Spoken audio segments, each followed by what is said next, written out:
The way that a company greets their customer, the way that they support their customer, and the types of services and especially the content and information that they give them access to, whether it be directly or through the employees, the agents who are answering their calls, either through chat or nowadays, virtual assistants are pretty common chatbots. That is really key to the experience that customer is going to have and whether they stick with you or they go to your competitor, because it's so easy to do that nowadays.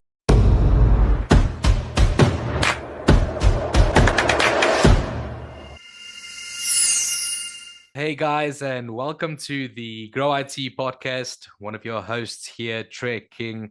And today we are very excited to have one of our guests, Melissa from Navicus, and she's the practice director for the company. And today we'll be diving a bit into her story, as well as what it is that her company does. And then, as always, some engaging insights into the technology industry. So make sure to stick around for this one. But without further ado, Melissa, welcome. Thank you for hopping on today. Thank you so much, Trey. Very happy to be here. Melissa, I think it's a good place to start, if you don't mind, just to quickly introduce yourself and just tell us a bit about your background. Yeah, absolutely. So my official title is practice director for knowledge management and learning and development. A lot of folks ask me, well, what is that? What do you do? What is that? Yeah, it's kind of a mouthful, and a lot of folks don't really know what knowledge management is, although it's becoming a lot more popular with the introduction of generative AI and some of the advancements that are taking place with that. Super exciting topic. But I like to call myself a content and AI strategist. I collaborate with executives who are trying to make sense out of their oftentimes confusing and disparate, messy knowledge that their organization has in-house. Sometimes it's in the heads of their employees. Sometimes it's documented, sometimes it's not well documented, and usually there's a lot of gaps there. One of the big outcomes, I like to say, of the work that I do and what makes me so excited is that I can help these companies and the executives reduce some of the confusion and frustration that they experience when they're trying to get access to all of that knowledge. New folks come on board and all of the senior people are there, or they leave and they take knowledge with them. It's definitely, it's a big problem, and ultimately they need to get answers to their questions. Yeah, I can't wait that we dive a bit deeper into this topic, because it's definitely not just talking about AI, but it's definitely the nuances and the things around it and the confusion and the frustration is it's real, right? It's Yes, definitely real. yes, it is. So, but before we get into that, tell me, Melissa, how did you get into this business sector? That made you so passionate about what you're doing. Yeah, I started my career pretty early on in what I'll call pure IT. I had taken some programming classes. I won't date myself by saying what some of the languages were that I studied in school.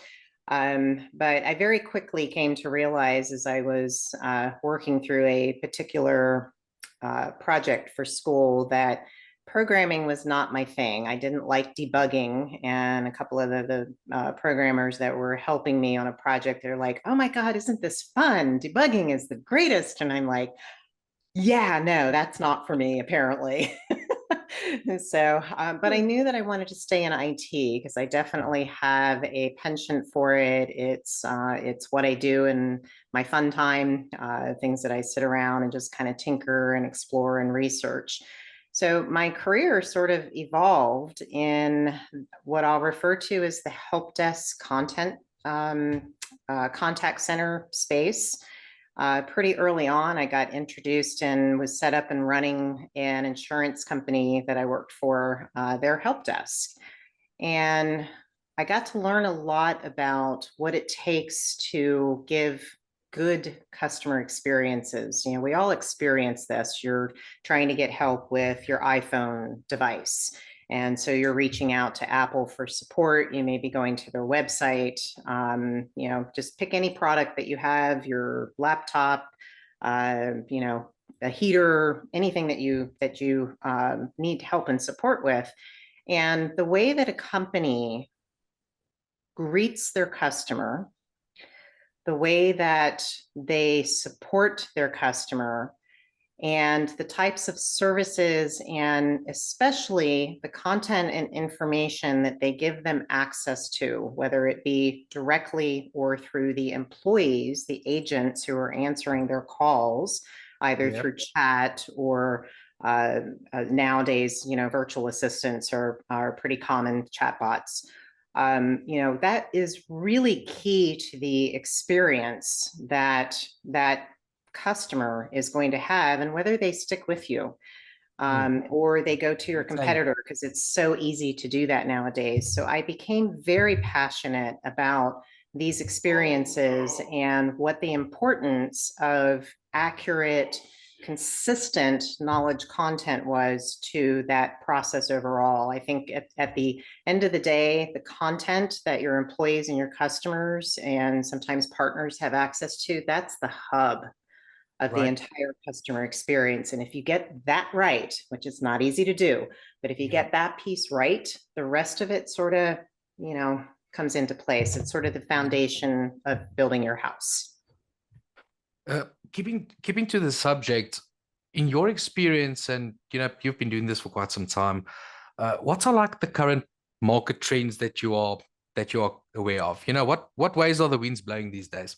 Yeah, so the big buzz that's out now, ChatGPT, came out 2.5 years ago or so now. It feels like it was just yesterday. It's flown by pretty quickly, and everybody's scrambling to figure out, how do I leverage AI? The irony in this is that AI has been out for a long time. I've been working with variations of AI. Generative AI is relatively new. But various versions of AI. I won't get into all of the technical details around it because it's a pretty big topic in and of itself. But the importance of content, of structured content, we refer to it in the knowledge industry as metadata, tagging. You're probably familiar with through social postings and that kind of thing. All of that is what provides some degree of structure and organization to that content. And it's really important that that be in place, that it have a solid foundation, and that you structure any of the, what I'll call, layers of additional detail on top of that metadata in a way that is useful to the person or persons that you're trying to serve. Your customers speak differently than your agents, your tier one agents, the folks that are answering the calls on the front line. They have a different way of different understanding, different vernacular, the way that they speak, than say your seasoned escalation point, tier two, tier three kind of agents in a contact center kind of context. Changes drastically if you're in an e-com kind of space, which is one of my side businesses is in e-com.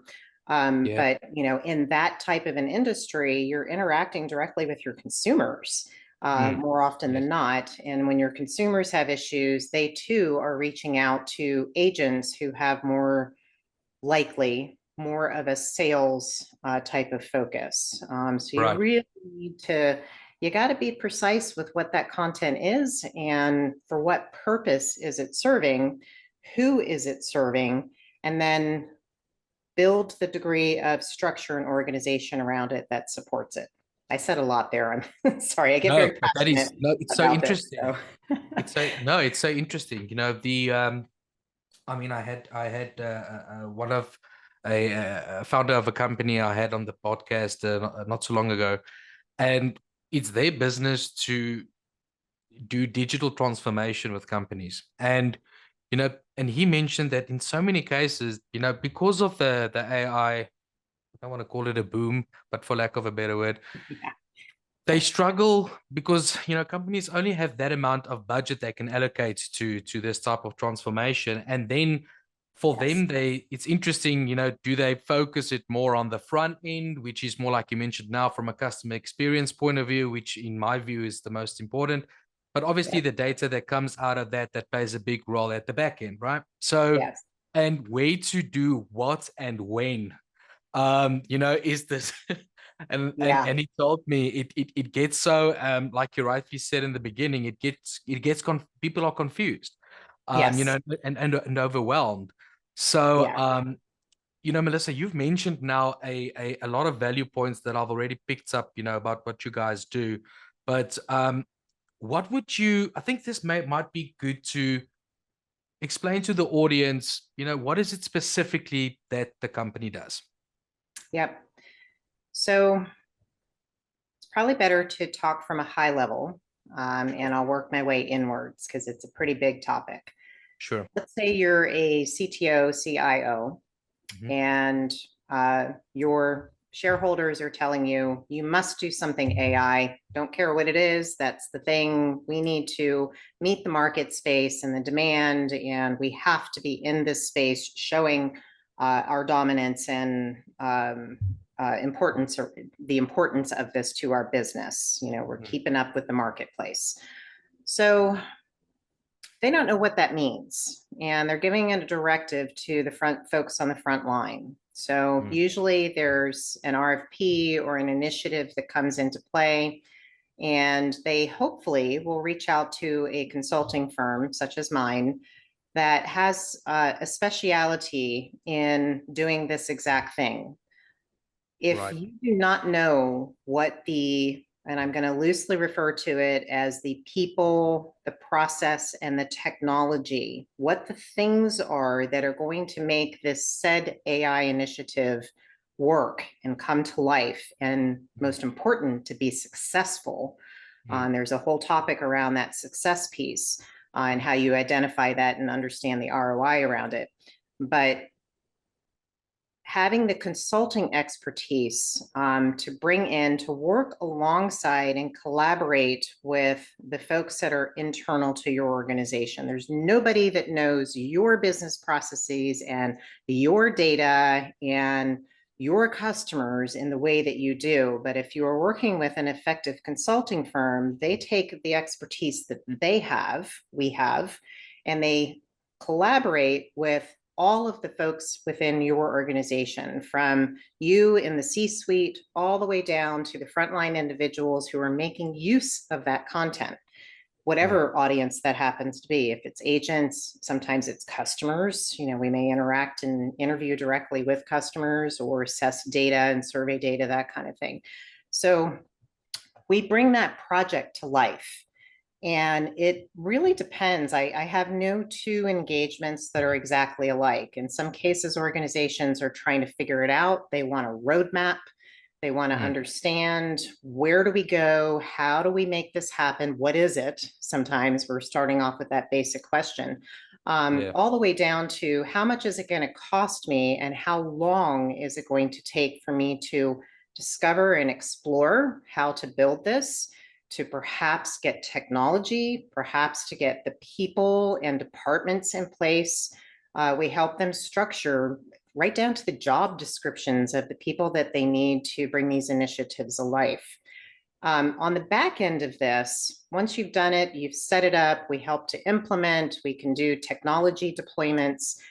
What happens after that? There's a commitment, and I get very frustrated when I hear executives, we just want to set it and forget it. We just want to implement, Get it, and it just get it runs done. magically on its own. And it's like, there is no automagical in any of this. Like, Yeah. it just doesn't happen that way. You're going to get atrophy in your knowledge if you don't continually set to improve it.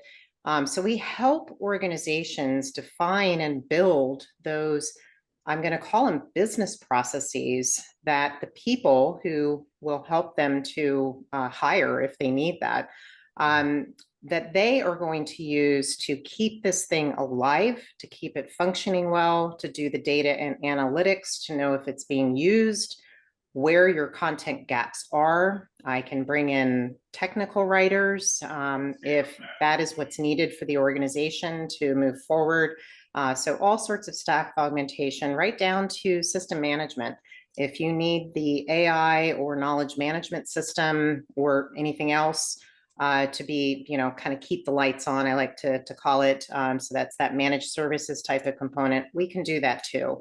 So Sure. it's everything end to end in the knowledge management and also now learning and development. But we're focusing more on the KM side and how that impacts AI. So we're really leveraging knowledge to make AI effective and successful. There was an interesting quote by Gartner.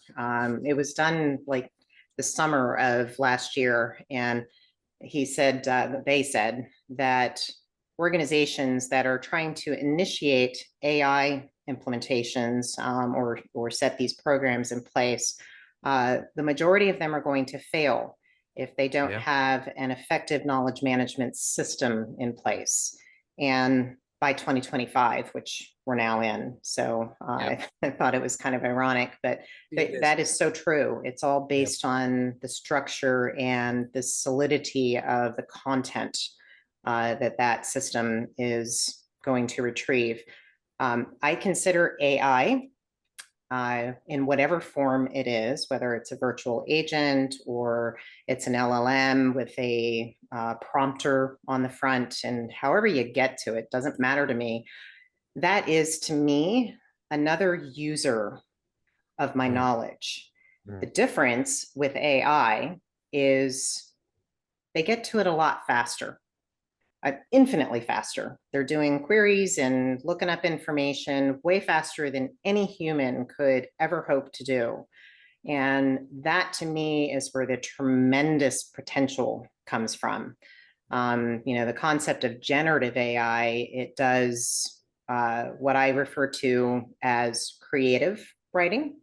Right. So it's that layer where it goes out, it leverages AI, the large language models underneath to pull the right data, to find the right sources, and then it generates a summary or a consolidation of the information that it finds. It's a ton of software out there, AI vendors that are doing this now. They're all approaching it in different ways.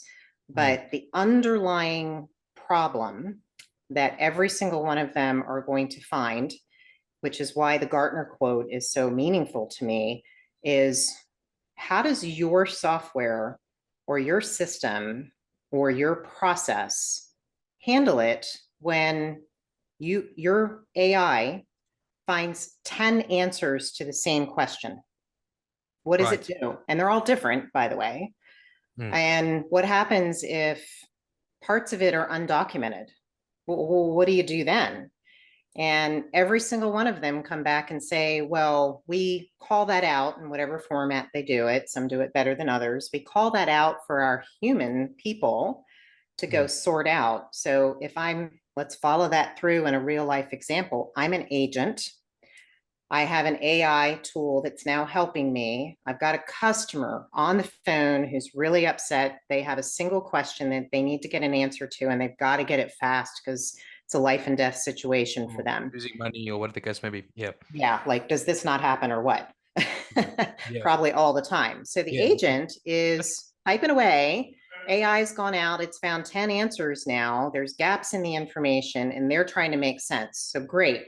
You've now put ownership of fixing or sorting out that disparate, messy content, I like to call it, even though you've created a really nice summary. I now have to determine, is it accurate? Where did it come from?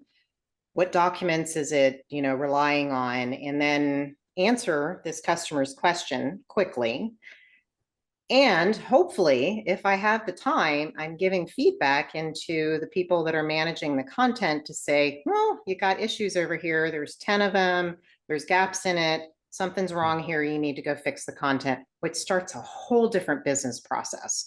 So that's like a real life scenario that happens all the time. And my business got really popular at the height of COVID because what happened worldwide, everybody is sent home And I no longer have the ability to, as an agent, call over the fence, the wall, whatever, not the fence, the wall, to my neighbor and ask questions, Right. to get answers, or supervisors that would roam the hall and help folks. So everything was disparate. We had to have accurate, good content to be able to do our jobs effectively.